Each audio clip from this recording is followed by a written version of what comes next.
నమస్తే. Welcome back to GTV media. For the first time BRS leader మన సుమిత్ర ఆనంద్ గారితో interview చేస్తున్నాము. ఈరోజు ప్రస్తుతానికున్న బర్నింగ్ ఇష్యూల మీద ఆవిడతో మాట్లాడి డిస్కస్ చేద్దాం. నమస్తే మేడం. నమస్తే. ఎట్లున్నారు మేడం? బాగున్నా. మీరు బాగున్నారా? బాగున్నారు మేడం. ప్రస్తుతం ఇప్పుడు రాష్ట్రంలో చూసుకుంటే మెయిన్‌గా యూరియా ఇష్యూ ఎక్కువగా కనిపిస్తుంది. ఇంతకుముందు బీఆర్ఎస్ గవర్నమెంట్ ఉన్నప్పుడు యూరియా కొరత అనేది కనిపియలేదు ఎక్కువగా. బట్ ఈ గవర్నమెంట్ వచ్చిన తర్వాత ఈ సంవత్సరం ఎక్కువగా కనిపిస్తుంది. కారణం ఏంటంటారు? ముందు చూపు లేకపోవడం, హ్మ్. పాలన వైఫల్యం, హ్మ్. అసమర్థత, కాంగ్రెస్ అసమర్థత, రేవంత్ రెడ్డి సర్కార్ అసమర్థత, హ్మ్. ఎంతసేపు పరనిందనే గాని పని మీద దృష్టి పెట్టకపోవడం, హ్మ్. ఎంతసేపు బీఆర్ఎస్ ను కేసీఆర్ ని బద్నాం చేద్దామనేటువంటి యావనే తప్ప హ్మ్. తానేం చేయాలో ఆ పనుల మీద దృష్టి పెట్టకపోవడం. హ్మ్. గతంలో బీఆర్ఎస్ హయాంలో ఎలాంటి కొరత లేదు, యూరియా కొరత. హ్మ్. ఇప్పుడే ఈ కాంగ్రెస్ పాలనలో ఈ దౌర్భాగ్య స్థితి. హ్మ్. మరి కేసీఆర్ గారి హయాంలో, ఆయన పాలనలో, హ్మ్. ఆ 10 సంవత్సరాల పాలనలో ఏ ఒక్కనాడు కూడా రైతులకు ఈ దుస్థితి కనిపించలేదు. ఈ బాధ, ఈ దుఃఖం లేదు. హ్మ్. ఇది యూరియా చల్లుకోవాల్సినటువంటి అదును పంటలకు, హ్మ్. పత్తి పంటలైతేనేంది, వరి పంటలైతేనేంది, మొక్కజొన్న అయితేనేంది, పంట ఏదైనా హ్మ్. యూరియా చల్లుకోవాల్సినటువంటి, యూరియా అందించాల్సినటువంటి అదును ఇది. హ్మ్. మరి ఇప్పుడు కాకపోతే ఇంకా ఆలస్యం జరిగితే ఆ పంట గిడసబారిపోతుంది, హ్మ్. ఆ పంట ఎదుగుదల ఆగిపోతుంది. హ్మ్. ఆ పెట్టినటువంటి పెట్టుబడి, ఇప్పటి వరకు రైతు పెట్టినటువంటి పెట్టుబడి, హ్మ్. రైతు యొక్క శ్రమ, ఆరుగాలం కష్టపడ్డ ఆ శ్రమ అంతా బూడిదల పోసిన పన్నీర్ అవుతుంది, వృధా అవుతుంది. ఈ కనీస సోయి స్పృహ లేనటువంటి కాంగ్రెస్ సర్కారు, రేవంత్ సర్కారు ఏమాత్రం ఈ కొరత నివారణకు ప్రయత్నం చేయకపోగా మీద నుంచి ప్రజల్ని తప్పుపట్టడం, మీద నుంచి బీఆర్ఎస్ ను తప్పుపట్టడం. హ్మ్. మీరు ఈ యూరియా రైతుల వెనుక మీరున్నారు, బీఆర్ఎస్ ఉన్నదని నెపం వేయడం. ఎందుకు ఉండదు బీఆర్ఎస్? హ్మ్. బాధితులు ఎక్కడ ఉంటే హ్మ్. బీఆర్ఎస్ అక్కడ ఉంటది, బాధితులకు అండగా ఉంటది. ఇప్పుడు రాష్ట్రంలో ప్రధానంగా రైతులు బాధితులు. వాళ్ళు క్యూ లైన్లలో రోజులు తరబడి, వారాల నుండి క్యూ లైన్లలో మగ్గిపోతున్నారు. హ్మ్. ఎండనక వాననక క్యూ లైన్లలో రైతులు తిండి తిప్పలు నీళ్లు ఏమీ లేకుండా క్యూ లైన్లలో నిలబడి వాళ్ళు కష్టపడతా ఉన్నారు. హ్మ్. పంటకు యూరియా అందడం లేదని చెప్పేసి ఇంటికిల్లాదులు వచ్చి క్యూ లైన్లలో నిలబడతా ఉన్నారు. హ్మ్. ఈ పరిస్థితి బాధాకరం కదా. ఎందుకు బీఆర్ఎస్ ఉండదు? తప్పకుండా యూరియా రైతుల పక్షాన, బాధితుల పక్షాన కాంగ్రెస్ రేవంత్ సర్కార్ ఎవరైతే రైతులను ఇబ్బంది పెడతా ఉన్నదో, వాళ్ళను బాధ పెడతా ఉన్నదో, ఆ బాధితుల తరపున తప్పకుండా కేసీఆర్ గారి ఆదేశాల మేరకు బీఆర్ఎస్ గా మేము ఉంటాం. ఇవాళ ఇది అదును కదా, పంటకు యూరియా ఇవ్వాల్సిన సమయం కదా. వరి సేలు యూరియా ఇమ్మని అడుగుతారు. ఎక్కడి నుంచి అసలు ఇంపోర్ట్ చేసుకోలేదా? లేకపోతే స్టేట్ లో ఉన్నా కూడా యూరియా అంటే పబ్లిక్ కి పంచట్లేదా?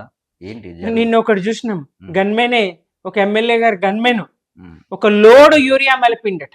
హ్మ్. సరిపడా యూరియా ఉంది, బీఆర్ఎస్ వాళ్ళు రైతులను దొరకదని ప్రచారంతోనే రైతులందరూ రోడ్ల మీదకి వచ్చిండ్రు. సరిపడా ఎక్కడుంది? ఎవరి గోడౌన్లలో ఉంది? ఎక్కడుంది? మరి ఏ ఎమ్మెల్యేల గన్మెన్లు, పిఏలు, ఎమ్మెల్యేలు, మంత్రులు ఎవరి దగ్గర ఉంది? ప్రజలకైతే, రైతులకైతే అందుబాటులో యూరియా లేదు. మరి కేసీఆర్ గారి హయాంలో కేసీఆర్ గారు 2 నెలల ముందు నుంచి మే మాసంలోనే, ఏప్రిల్ మే మాసాల్లోనే తను యూరియా కోసం ప్రయత్నం చేసేది. అప్పుడు ఈటీవీలో వచ్చినటువంటి ఒక వార్తా క్లిప్పింగ్ ఇప్పుడు వైరల్ అవుతా ఉన్నది. కేసీఆర్ గారు దక్షిణ మధ్య రైల్వే అధికారులతో మాట్లాడి ఒక 25 గూడ్స్ రైళ్లను కేటాయించమని, అలాగే ఫోర్టులు సరిపడా దాన్ని ఫోర్టుల నుండి దిగుమతి చేసుకోవడానికి లారీలను అందుబాటులో ఉంచమని ఏపీ నాటి మంత్రి పేర్ని నాని గారిని కోరినటువంటి సందర్భం. అలాగే ఢిల్లీకి వెళ్ళి తాను ప్రయత్నం చేసి మంత్రులను పంపించి ప్రతి పోర్టుకు ఒక వ్యవసాయ అధికారిని పంపించి నేరుగా రైతుల దగ్గరికే, గ్రామాలకే యూరియా చేరే విధంగా కేసీఆర్ గారు చర్యలు తీసుకున్నారు, వెంటబడ్డారు. ప్రతిది కూడా ఒక ప్రణాళిక ప్రకారం ముందు చూపుతో పాలన జరిగింది నాడు. ఇదేది లేకుండా ఎంతసేపు ఢిల్లీకి చక్కర్లు, బీఆర్ఎస్ మీద బురద జల్లడము, దృష్టి మళ్లించే రాజకీయాలు, డైవర్షన్ పాలిటిక్స్, నిందలు వేయడము, ఇది తప్ప పరనింద, ఎంతసేపు పరనింద, బీఆర్ఎస్ ను నిందించడం, తిట్టడం ఆయన సమయం శక్తి మొత్తం దానికి కేటాయిస్తున్నాడు తప్ప పాలన పట్ల దృష్టి పెడతలేడు అనే దానికి ఇది ఉదాహరణ. గత 6 నెలల నుంచి 1 ఇయర్ నుంచి అవుట్‌సోర్సింగ్ ఉద్యోగులందరూ కొంచెం ఇబ్బంది పడుతున్నారు. ధర్నాలు చేస్తున్నారు. స్టేట్‌లో మాకు మళ్ళీ మా జాబులు మాకియ్యమని జెప్పేసి పెద్ద ఎత్తున విజృంభిస్తున్నారు. అసలు దేనికోసం? వీళ్ళని తీసేయడానికి కారణం ఏదనుకోవచ్చు? ఎందుకని మళ్ళీ రిటర్న్ తీసుకోవట్లేదు ఈ గవర్నమెంట్? ఈ చెప్తున్నా కదా ఇదే అసమర్థత, పాలన చేతగానితనం. ఇవాళ మొదటి తారీఖునే జీతాలు ఇస్తున్నాం, ఫస్ట్కే జీతాలు ఇస్తున్నామని ప్రగల్భాలు పలికేటువంటి రేవంత్ సర్కారు, ఈ రాష్ట్ర కాంగ్రెస్ ప్రభుత్వము పాపం 5 నెలల నుంచి జీతాలు లేవట అవుట్ సోర్సింగ్ ఎంప్లాయీస్, కాంట్రాక్ట్ ఉద్యోగులు, ఆరోగ్య శాఖలోని కాంట్రాక్ట్ ఉద్యోగులు ఇవాళ ధర్నాలు చేస్తా ఉన్నారు. 5 నెలల నుంచి ఏడుస్తా ఉన్నారు. పెళ్ళాం పిల్లల్ని, భార్య బిడ్డల్ని ఎట్లా కాపాడుకోవాలి, ఎట్లా తిండి తినాలి, ఎలా విధులు నిర్వర్తించాలి, వాళ్ళు ఏడుస్తా ఉన్నారు, మొరపెట్టుకుంటా ఉన్నారు. 5 నెలల నుంచి వాళ్ళకు వేతనాలు లేవు. ఎక్కడ ఎవరికి ఇస్తున్నాడు? అవుట్ సోర్సింగ్ ఎంప్లాయీస్ కి ఇస్తున్నాడా, కాంట్రాక్ట్ ఎంప్లాయీస్ కి ఇస్తున్నాడా? ఏ ఉద్యోగులకు మొదటి తారీఖున కనీసం నెలకు వేతనాలు ఇస్తున్నాడు? ఎంత దౌర్భాగ్యమైనటువంటి స్థితి! ఏ వర్గం సంతృప్తిగా ఉన్నది? ఉద్యోగులకు కూడా అదేదో మొదటి తారీఖు నాడు జీతం ఇవ్వడం పెద్ద ఇదైనట్టు 5 డిఏలు పెండింగ్. ఎన్నికలకు ముందు 3 డిఏలు పెండింగ్ ఉంటే కేసీఆర్ గారు 3 డిఏలు పెండింగ్ పెడతారా, నేను ఇట్లా రాగానే ఇచ్చేస్తే అని చెప్పిండు, నేను రాగానే పిఆర్సీ వేస్తే అని చెప్పిండు. 73% ఫిట్మెంట్ తో దేశంలో ఎక్కడ లేని విధంగా కేసీఆర్ గారు వేతనాలు ఇస్తే, గౌరవిస్తే, అంత పెంచి జీతాలను 73% వేతనాలు పెంచి గౌరవంగా ఉద్యోగులను చూసుకుంటే, వాళ్లను నమ్మించి మీకు మొదటి తారీఖునే జీతాలు ఇస్తా, మీకు ఈ 3 డిఏలు పెండింగ్ ఉన్నాయి రాగానే ఇచ్చేస్తా, పిఆర్సీ వేస్తా అని అన్ని కళ్ళబుల్లి మాటలు చెప్పి సిపిఎస్ విధానాన్ని రద్దు చేయిస్తా, ఒక్క హామీ కాదు, ఒక వర్గానికి కాదు, ఒక హామీ కాదు, ఉద్యోగులకు అనేక హామీలు. ఇవాళ చూస్తే పాపం పదవీ విరమణ పొందినటువంటి ఉద్యోగులు వాళ్ళకి ఇంకా ఇంతవరకు వాళ్ళ ఏవైతే రిటైర్మెంట్ బెనిఫిట్స్ ఉంటాయో ఇంతవరకు ఇవ్వలేదు. మరి ఆ సందర్భంగానే తనను కోసుకొని తింటారా? మరి నేను ఢిల్లీకి పోతే చెప్పుల దొంగలాగా చూస్తా ఉన్నారు, అప్పు ఊడతలేదని చెప్పడం, కోసుకొని తినమని అడగడం. ఈ ప్రతి సందర్భంలో వైఫల్యం ఎవరి మీదనో నెడుతున్నా అనుకొని పలచనవుడే తప్ప, పని చేతగానితనాన్ని చూపించుకోవడమే తప్ప ఇంకొకటైతే కాదు. తమ అసమర్థతను బయటేసుకోవడమే తప్ప, మరి బీఆర్ఎస్ ను నిందిస్తున్నా, కేసీఆర్ ని నిందిస్తున్నా అని అనుకుంటున్నాడు తప్ప అది తప్పు. ఆ భ్రమలో ఉంటే గనక రేవంత్ రెడ్డి గారు బయటకు రావాలి. మిమ్మల్ని మీరు పలచన చేసుకుంటున్నారు, మీ పాలన చేతగానితనాన్ని స్పష్టంగా చూపించుకుంటున్నారు. రైట్. ఈ రీసెంట్ గా ఉస్మానియాలో ఒక మీటింగ్ పెట్టినప్పుడు ఫీజు రియంబర్స్మెంట్ అనేది మేము ఖచ్చితంగా మీ అందరు క్లియర్ చేస్తానని చెప్పేసి ఒక మాట ఇచ్చారు. ఇప్పుడు కూడా అది క్లియర్ కాలేదు. విద్యార్థులు కూడా మాకు ఫీజు రియంబర్స్మెంట్ మాకు క్లియర్ చేయాలి, మేము చదువుకోవడానికి ఇబ్బంది అవుతుంది, మేము ఫీజులు కట్టుకోలేమని చెప్పేసి పెద్ద ఎత్తున ధర్నాలు వాళ్ళు కూడా చేస్తున్నారు. మరి దీన్ని ఎలా చూస్తారు? మాట ఇస్తున్నారు కానీ దాన్ని అమలు చేయట్లేదు. మాటలు కోటలు దాటుతాయి, చేతలు కడప దాటాయి అంటే రేవంత్ రెడ్డి గారి సర్కారే ఉదాహరణ. మాటలేమో కోటలు దాటుతాయి, చేతలు కడప కూడా దాటాయి. అట్లుంటాయి ఆయన చేతలు. నేను ఇది చేస్తే అది చేస్తే అరచేతిలో స్వర్గాన్ని దించి పెడితే అని అన్ని వర్గాలను మభ్యపెట్టిండు. ఇవాళ ఫీజు రియంబర్స్మెంట్ లేదు. మరి వాళ్ళు ఇవాల్టి నుంచి కళాశాలలు అన్ని మూసేస్తామన్నటువంటి కాలేజీలు మరి ఏదో చెల్లిస్తాను కొద్దిపాటి అని వాయిదా పెట్టి వాళ్ళని ఒప్పించడం జరిగింది. మరి ఇది ఎంతకాలం ఈ మాట మీద ఉంటాడో చూడాలి. ఇవాళ స్కూళ్లకు కూడా అదే దయనీయ పరిస్థితి. స్కూల్ బెస్ట్ అవైలబుల్ స్కూల్స్ అని ఎస్సీ ఎస్టీ పిల్లల hostel fee, day scholar fee ఆ విద్యార్థులకు సంబంధించి ప్రభుత్వం చెల్లించాల్సి ఉన్నది. దానికి సంబంధించి ప్రతిపక్షంగా మేము పోరాడుతూనే ఉన్నాం. మా మాజీ మంత్రి కొప్పుల ఈశ్వర్ గారు ప్రెస్ మీట్లు పెట్టిండ్రు, మా మాజీ మంత్రి తన్నీరు హరీష్ రావు గారు లేఖ రాసిండ్రు ప్రభుత్వానికి, ప్రత్యక్షంగా కలిసిండ్రు బట్టి విక్రమార్క గారిని. ఎస్సీ ఎస్టీ పిల్లలకు సంబంధించినటువంటి ఫీజు బకాయిలు చెల్లించండి, స్కూలు నడపలేకపోతా ఉన్నారు, చిన్న బడ్జెట్ స్కూల్స్, మరి వాళ్ళు నడపలేకపోతున్నారు, ఇబ్బంది పడుతున్నారు, కోట్లల్లో బకాయిలు ఉన్నాయి, చెల్లించండి అంటే నెపము బీఆర్ఎస్ మీద నెట్టడం, నెపం నింద బీఆర్ఎస్ మీద నెట్టడం. ఉన్నదంతా బకాయి ఇప్పటిది. బీఆర్ఎస్ఏ బాకీ చేసిపోయింది, బీఆర్ఎస్ఏ అప్పు చేసిపోయింది, బీఆర్ఎస్ఏ ఈ బకాయిలకు కారణమని బురద జల్లడం. కానీ ఈ 22 మాసాల్లో, ఈ 2 సంవత్సరాల్లో నుంచి కూడా ఈ కాంగ్రెస్ బీఆర్ఎస్ మీద నెడుతుంది, పైసా చెల్లిస్తలేదు. ఇట్లా స్కూళ్ళు కానీ, కాలేజీలు కానీ, డిగ్రీ కాలేజీలు కానీ, ఇంజనీరింగ్ కాలేజీలు కానీ, అన్ని కాలేజీలు, విద్యా సంస్థలన్నిటికి కూడా బకాయిలు పేరుకుపోయి ఉన్నాయి. అట్లా అని వీళ్ళు ఏమన్నా చేసే పనులు ఆపుతున్నారా? ఏం ఆపడం లేదు. అలా అని అప్పులు తేక మానుతున్నారా? బీఆర్ఎస్ అప్పు చేసిందని దానికి రెండింతలు చేసి అబద్ధాలు చెప్తారు. బీఆర్ఎస్ చేసిన అప్పెంతనో పార్లమెంటే స్వయంగా చెప్తుంది. బీఆర్ఎస్ చేసిన అప్పెంతనో రాష్ట్ర అసెంబ్లీలో నాటి ఆర్థిక మంత్రి గారు వివరించి చెప్తారు. అయినా దానికి రెండింతలు మూడింతలు చేసి అప్పు చేసిండ్రు అని బద్నాం చేయడం తప్ప వాస్తవాలు అసలు చెప్పాలనా? అబద్ధం అంటే కాంగ్రెస్ అంటే అబద్ధం. కేవలం అబద్ధాలను నమ్ముకొని అధికారంలోకి వచ్చింది. ఈ అబద్ధాలను నమ్ముకొనే 5 ఏళ్లు గడుపుతామనేటువంటి భ్రమలో ఉన్నది. కానీ ప్రజలు గుర్తిస్తా ఉన్నారు. తిరుగుబాటు వస్తా ఉన్నది, అటు విద్యార్థుల నుంచి, ఇటు ఉద్యోగుల నుంచి, ఇటు పదవి విరమణ పొందినటువంటి ఉద్యోగుల నుంచి. మొన్న ఇందిరా పార్క్ దగ్గర దద్దరిల్లిపోయింది ధర్నా చూస్తే. ఒక వర్గమని కాదు 10 ధర్నా కేంద్రాలైనా సరిపోవు. ఇప్పుడు ఇందిరా పార్కు ధర్నా కేంద్రాలు లాంటి ఒక 10 హైదరాబాద్ చుట్టూన్నా సరిపోవు. ఆ స్థాయిలో వ్యతిరేకత ప్రజల్లో వస్తున్నది, అన్ని వర్గాల నుంచి వస్తున్నది. ఇప్పుడు రైతులు వస్తే ఎక్కడ పడతారండి? హైదరాబాద్ సరిపోతుంది. రైతులు కనుక ముట్టడి చేయదలుచుకుంటే, అన్నదాతలు కనుక ముట్టడి చేయదలుచుకుంటే, అన్నదాతలు పాపం వాళ్ళు ఇంకా దొరుకుతుంది యూరియా దొరుకుతుంది అని ఆశతోని క్యూ లైన్లలోనే గడుపుతున్నారు. ఆ క్యూ లైన్లు హైదరాబాద్కు మళ్ళీతే ఆ క్యూ లైన్లు నువ్వు ప్రజాభవన్ అని మార్చినవా, ఇంకో భవన్ అని మార్చినవా, అటు మలిగితే ఏంది పరిస్థితి?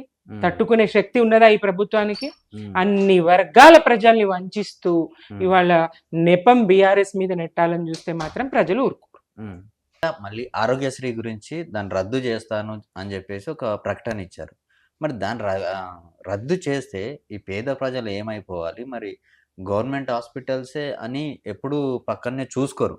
కొన్ని బెస్ట్ ట్రీట్మెంట్ కావాలంటే ప్రైవేట్ హాస్పిటల్స్ పోవాల్సి వస్తుంది. పోయినప్పుడు అక్కడ ఈ సర్వీస్ ఉంటే కొంచెం బెటర్ ఉంటుంది కదా వీళ్ళు కట్టుకోవడానికి. ఇప్పుడు లేనోడు ఉన్నోళ్ళంతా డబ్బులు పెట్టి చూపించుకోవచ్చు, కానీ లేనోడి గురించి కూడా ఆలోచించాలి. దాన్ని తీసేయడం వల్ల తెలంగాణ ప్రజలకి ఎలాంటి ఇబ్బందులు రావచ్చు అనుకుంటున్నారు? ఇది వైఎస్ఆర్ గారు ప్రవేశపెట్టినటువంటి ఒక పథకం, ప్రజలకి చాలా ఉపయోగపడ్డ పథకం. ఇది తెలంగాణ రాష్ట్ర ఆవిర్భావం తర్వాత కేసీఆర్ గారు తెలుసుకొని మంచి పథకం, అదే పేరుతో అలాగే కొనసాగించడం జరిగింది. ఈ కాంగ్రెస్ వచ్చినాక అనేక పేర్లు మార్చి అన్నపూర్ణ క్యాంటీన్లను ఇందిరమ్మ క్యాంటీన్లు అంటది. బతుకమ్మ చీరలు ఇంతవరకు ఇయనే లేదు, ఇప్పుడు ఇస్తుందట. అవి ఇందిరాగాంధీ చీరలట. అవి కూడా బతుకమ్మ చీరలు అప్పుడు 18 సంవత్సరాలు నిండిన ప్రతి మహిళకు, కుల మత భేదం లేకుండా ప్రతి మహిళకు నాడు కేసీఆర్ గారు ఇచ్చిండ్రు. ఇప్పుడు ఆ స్వయం సహాయక సంఘాలకు సంబంధించినటువంటి వాళ్ళకే ఇస్తారట. అది కూడా పేరు మార్చేసి ఇందిరమ్మ చీరలు. అట్లా ప్రతి పథకానికి అసలు పథకమే రద్దు చేస్తారు, లేదంటే పేరు మారుస్తారు.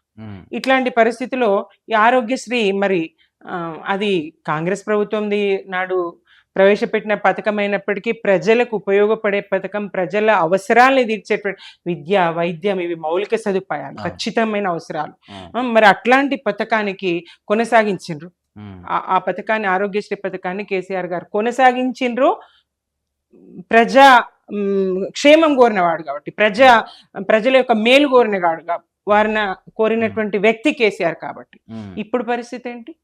ఇప్పుడు రేవంత్ రెడ్డి గారు ఆయనకు ప్రజా సంక్షేమం అవసరం లేదు, ప్రజల మేలు అవసరం లేదు, ప్రజల ఆరోగ్యం అవసరం లేదు, ఏదీ పట్టని పరిస్థితి. నాడు కేసీఆర్ గారి ప్రభుత్వంలో హరీష్ రావు గారు ఆరోగ్య శాఖ మంత్రిగా వైద్య సేవలు ఎంత విస్తృత స్థాయిగా, కాన్పులన్నీ ప్రభుత్వ ఆసుపత్రిలో, ఎంత ప్రోత్సాహకాలు. కేసీఆర్ కిట్ ఇచ్చి, న్యూట్రిషన్ కిట్ ఇచ్చి, మాతా శిశు మరణాలు తగ్గించి, ప్రభుత్వ ఆసుపత్రులన్నీ మళ్ళా నేను రాను బిడ్డో సర్కారు దవాఖాన కన్నా కాడ నుంచి నేను సర్కారు దవాఖానకే పోతా అనే స్థాయికి తీసుకొచ్చిన పాలన నాటిది. ఇవాళ మళ్ళా వైద్యరంగం, విద్యారంగంతో పాటు సమస్త రంగాలను నిర్వీర్యం చేస్తూ, నిస్తేజం చేస్తూ, ప్రజలకు అంతా అగమ్య గోచరంలాగా వ్యవస్థను మారుస్తా ఉన్నారు రేవంత్ రెడ్డి గారు. ఆరోగ్యశ్రీ సేవలు మానేస్తే సామాన్య ప్రజలకు, పేద ప్రజలకు అది ఆరోగ్యానికి పెద్ద గొడ్డలి దెబ్బ లాంటిది. చాలా చాలా నష్టపోతారు, చాలా ఇబ్బందులు పడతారు. కేసీఆర్ గారు ఇచ్చినటువంటి ఆసరా పెన్షన్లతోనే మందులు కొనుక్కున్నారు, బీపీ మందులు, షుగర్ మందులు, వృద్ధులు, వయోవృద్ధులు కొనుక్కొని ఆరోగ్యాన్ని కాపాడుకున్నారు. అత్యవసరమైన పరిస్థితి, ఇంకా పెద్ద సమస్య వచ్చినాడు ఆరోగ్యశ్రీని వాడుకున్నారు వాళ్ళు.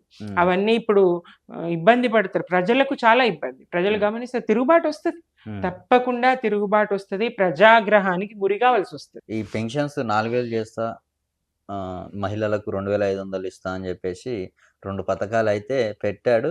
చాలా మంది ఎదురు చూస్తున్నారు దాని గురించి. మరి ఎందుకని ఇది అమల్లోకి రావట్లేదు అనుకుంటున్నారు?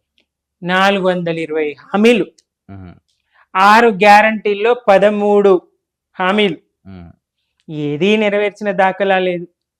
అన్ని ఏదన్నా మొదలు పెడితే అరాకొరనే, ఏది మొదలు పెట్టినా అరాకొరనే, కానీ సంపూర్ణంగా ఒక పథకాన్ని చేయగలిగినాం అనేది లేదు. మహాలక్ష్మి పథకమే చూస్తే జనాభాలో సగానికి పైగా, ఇంకా చెప్పదలుచుకుంటే మహిళలు కదా, స్త్రీలు కదా, వాళ్ళకు సంబంధించి ఒక పథకం మహాలక్ష్మి.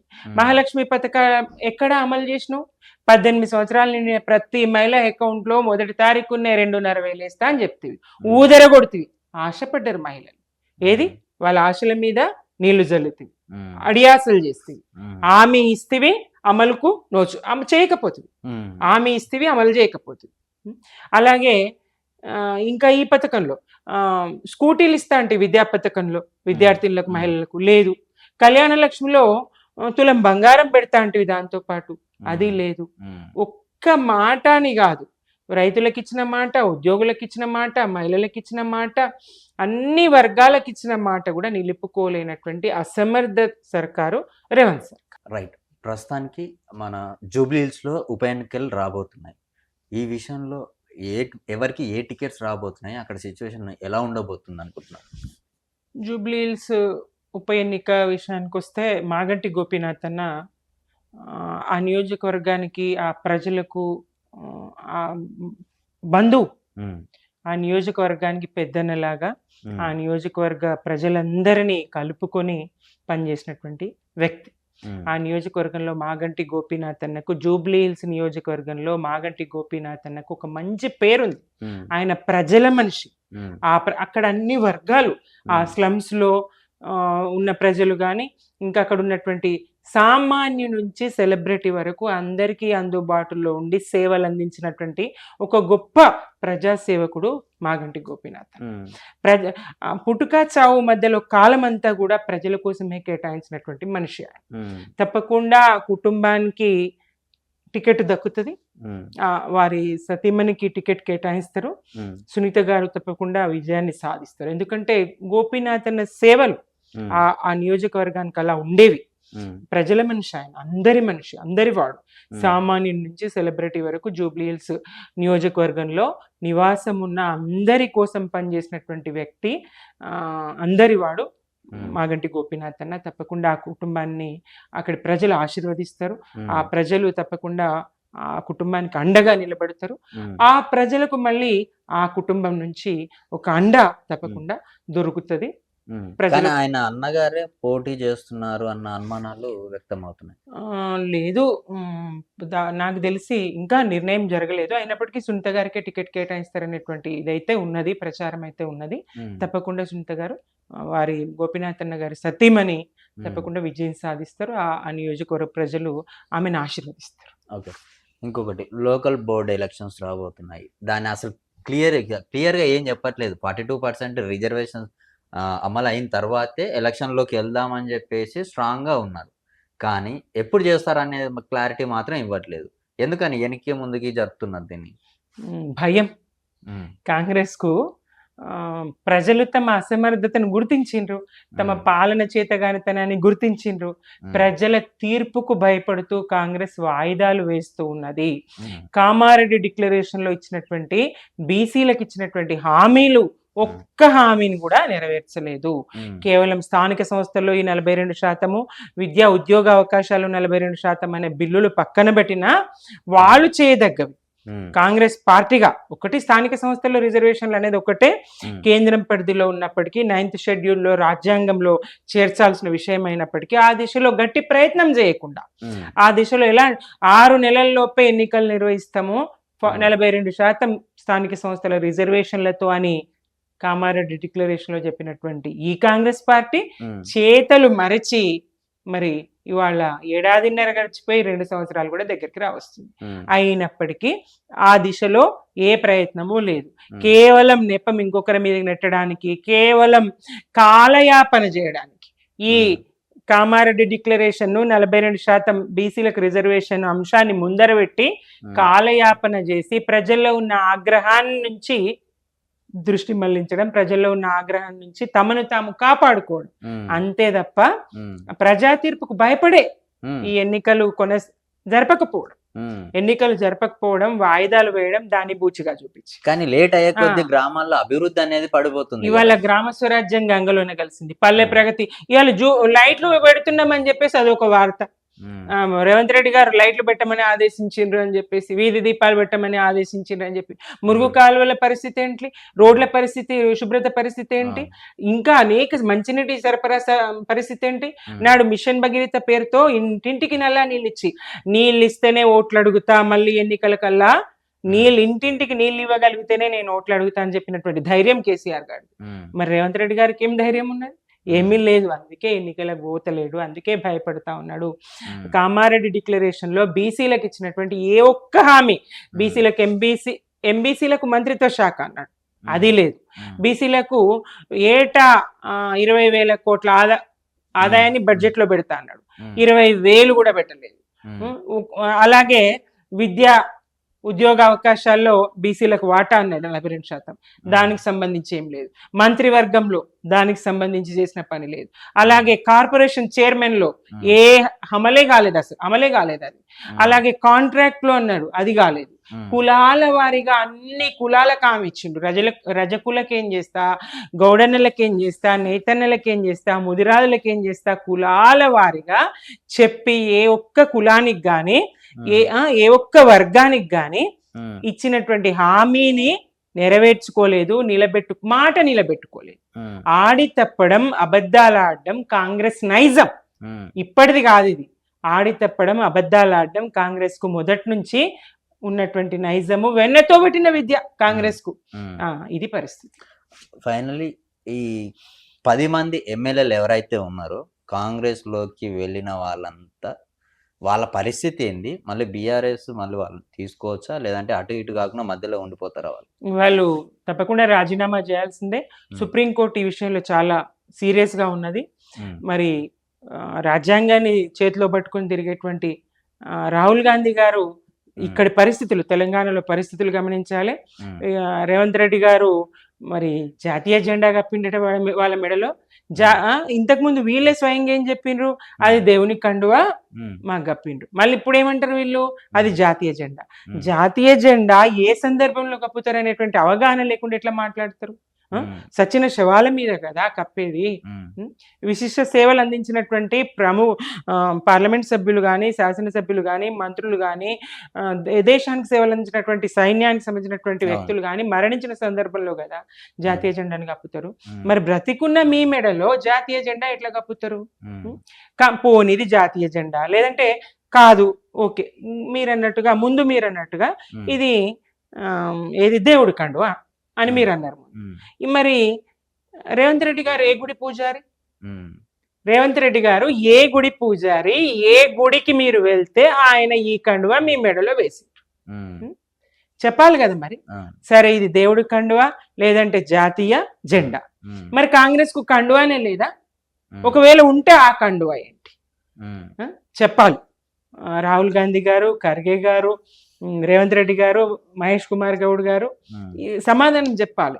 కాంగ్రెస్ 140 ఏళ్ల చరిత్ర కలిగినటువంటి కాంగ్రెస్ కు జాతీయ జెండానో లేకపోతే దేవుడి కండువానో కప్పాల్సిన అవసరం ఏంటి?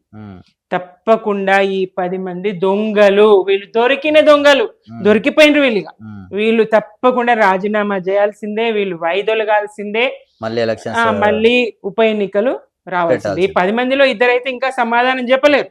ఆహా. ఈ 10 మందిలో ఇద్దరు కడియం శ్రీహరి గారు ఉమ్, ఇంకా సమాధానం చెప్పలేదు. పోచారం శ్రీనివాస్ రెడ్డి గారు అనుకుంటా, ఆయన కూడా ఉమ్, సమాధానం చెప్పలేదు. ఉమ్, ఈ దానం నాగేందర్ గారు, ఉమ్, పోచారం గారు, ఉమ్, ఇద్దరు ఇంకా సమాధానం చెప్పలేదు. కడియం శ్రీహరి గారు, దానం నాగేందర్ గారు. మరి వాళ్ళ సమాధానం ఏంటో. ఉమ్, ఏది ఏమైనా సాక్ష్యాలు ఆధారాలు బలంగా ఉన్నాయి. పార్టీలో చేరినమని వాళ్ళు చెప్పిండ్రు, చేర్చుకున్నామని వీళ్ళు చెప్పిండ్రు. మహేష్ కుమార్ గౌడ్ గారు కూడా ఈ 10 మంది కాంగ్రెస్ చేసినటువంటి పనులకు సంక్షేమ వాటికి ఆకర్షితులై పార్టీలో చేరిండ్రు. ఉమ్, ఇది ప్రజాపాలన, ఉమ్, ఇది ప్రజా విరోధక పాలన కదా, ప్రజా కంటక పాలన కదా, ఉమ్, ప్రజా వంచక పాలన కదా.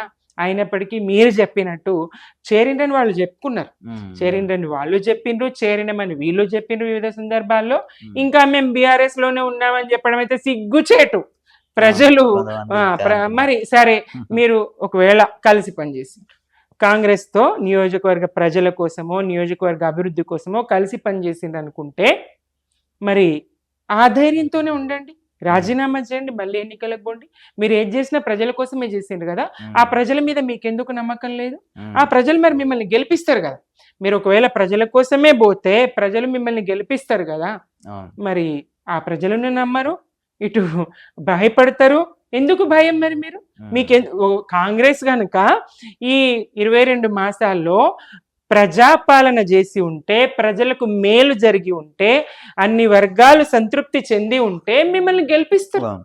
ఆటోమేటిక్ గా ప్రజలు మీకు భ్రమరథం పడతారు. మీకు భయం ఎందుకు? అవును. తప్పుకోండి. ఈ ఈ వాదనలు అనవసరం, ఈ ఈ పొంతన లేని మాటలు అనవసరం. ఒకసారి దేవుడి కండువా అని, ఒకసారి జాతీయ జెండా అని మిమ్మల్ని మీరు అవమానించుకునే ఈ పనులు అవసరమే లేదు అసలు. దానికి మరి ఓట్ చోరీ గద్ది చూడని రాహుల్ గాంధీ గారు తిరుగుతారు, ఇక్కడ ఓట్ చోరీని గది మీద రేవంత్ రెడ్డి గారిని కూర్చోబెడతారు. పరిస్థితి చూస్తే కాంగ్రెస్ ఉటికి అందదు, సరిగానికి అందదు, ప్రజలతో ఉండదు, పాలన చెయ్యదు. ఏది ఏ వర్గంతోని కూడా ఈ రాష్ట్రంలో తెలంగాణను మళ్ళీ దశాబ్దాల వెనుకకు ఈ పాలన తీసుకపోతుంది. ప్రజలంతా సిద్ధంగా ఉన్నారు. ఎప్పుడు గడుస్తాయా ఇంకా 3 ఏళ్ళని ఎదురు చూస్తున్నారు. తప్పకుండా సారే కావాలంటున్నాయి తెలంగాణ పల్లెలన్నీ, కేసీఆరే కావాలంటున్నాయి తెలంగాణ పల్లెలన్నీ. నిన్నటి గణేష్ ఉత్సవాల్లో మనం చూడలేదా? ఎక్కడ చూసినా పల్లె నుండి పట్నం దాకా, బస్తీ నుండి ట్యాంక్ బండ్ దాకా ఎక్కడ చూసినా మరి జై బోలో గణేష్ నినాదాలతో పాటు జై కేసీఆర్, జై తెలంగాణ నినాదాలు, పాటలు, డీజే స్టెప్పులు మనం చూస్తున్నాం. రాష్ట్రం యావత్తు కూడా కేసీఆర్ గారి పాలనను కోరుకుంటా ఉంది. ఈ కాంగ్రెస్ అసమర్థ పాలనను ఎండగడతా ఉన్నది. ప్రజలంతా ఆగ్రహంగా ఉన్నారు, సిద్ధంగా ఉన్నారు, వీళ్ళు ప్రజల్లోకి వెళ్ళడానికి జంకుతూ ఉన్నారు. అందుకే అన్ని రకాల ఎన్నికలను వాయిదా వేయాలని చూస్తా ఉన్నది కాంగ్రెస్. ఇది సుమిత్ర ఆనంద్ గారితో ఇంటర్వ్యూ. ప్రస్తుతానికి ఉన్న ఇష్యూల మీద ఈ విశ్లేషణ ఇచ్చారు. నెక్స్ట్ మళ్ళీ టాపిక్తో మళ్ళీ మీ ముందుకు తీసుకొస్తాను. ఎందుకంటే కంటిన్యూగా మన ఛానల్కి మేడం ఖచ్చితంగా సపోర్ట్ చేస్తానని చెప్పారు. ప్రతి విషయాన్ని ఆమెతో చర్చిద్దాం. సో ఈ రోజుకి ఇది topic. For more updates please subscribe to GTV media. నమస్తే. నమస్తే.